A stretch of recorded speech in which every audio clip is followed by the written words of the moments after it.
हाँ जी guys, good morning. सुबह सुबह रेडी हो गई थी क्योंकि मेरे को जाना था कॉलेज। और गाइस ये धुंध देखो, इसको भी आज ही पढ़ना था। मतलब ये भी चाहता है कि हम कॉलेज ना ही जाएं। तब तक ऑटो स्टैंड पे अंकल लोग आग जला रखे थे। अब मैं हूँ बेशरम, मैं अकेले ही चल दी आग तपने, क्योंकि मेरे को लग रही थी ठंड, मेरे को शर्म वरम नहीं आती है किसी से। उसके बाद फाइनली कॉलेज में एंटर हो गए। और गाइस क्या ही कॉलेज है यार, शुरू होते ही खत्म हो जाता है। इतना ही नहीं, कॉलेज जाओ और क्लास लग जाए ऐसा हो ही नहीं सकता। फिर ये मैडम जी अपना आउटफिट दिखा रही थी, देख लो गाइस। गाय देखो ना, देखो ना गाय, देखो ना गाय, देखो ना। और जब क्लास लगी नहीं रही थी तो हम दोनों आपस में ही पागलपंती कर रहे थे। और गाइस मैंने एक चीज नोटिस की है कि जिस दिन मैं कॉलेज आती हूँ उस दिन मैडम नहीं आती, और जिस दिन मैडम आती है उस दिन मैं नहीं आती हूँ, और जिस दिन हम दोनों आते हैं उस दिन क्लास ही नहीं लगती है। मतलब क्या है यार, हमारा टाइम टेबल ही खराब है।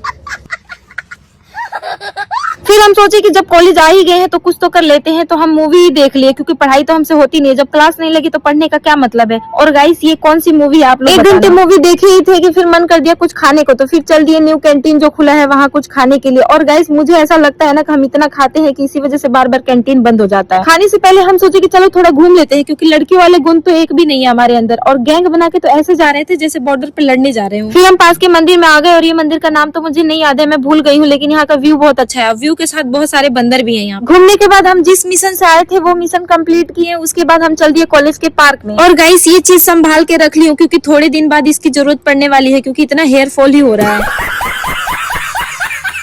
फिर हम जो लाए थे वो साथ में मिलके पार्क में बैठ के खाए। उसके बाद थोड़ा सा धूप लिए, फिर चल दिए घर के। लेकिन रास्ते में ही मुझे मन कर दिया आइसक्रीम खाने का। बहुत जगह ढूंढे लेकिन मिली ही नहीं। फिर सोचे कि चलो शेक पी लेते हैं, उसमें थोड़ी सी आइसक्रीम होते हैं, वही खा लेंगे। पर किस्मत इतनी अच्छी कहाँ है, किस्मत तो पहले से ही बेकार है। शेक की दुकान भी बंद। बट हम भी कहाँ मानने वाले, हम है जिद्दी, हमें कुछ तो ठंडा चाहिए खाने के लिए। तो हम कोल्ड ड्रिंक ले लिया। अब अंकल है ना कि नॉर्मल कोल्ड ड्रिंक दे दिए जानबूझ के कि हम बीमार न पड़ जाए। घर वालों को तो फिक्र होती नहीं है, अब अंकल को ही हमारी फिक्र है। इतने में एक छोटा बेबी मेरी फेवरेट चॉकलेट खाते हुए दिख गया। वो चॉकलेट तो खा नहीं रहा था, रैपर खा रहा था। मन तो कर रहा था कि छीन लूं, लेकिन डर लग रहा था कि उसकी मम्मी मारे नहीं, इसलिए खुद को कंट्रोल कर लिया। तो गाइस आज के ब्लॉग में बस इतना ही। मिलते हैं कल नए ब्लॉग के साथ। Bye bye.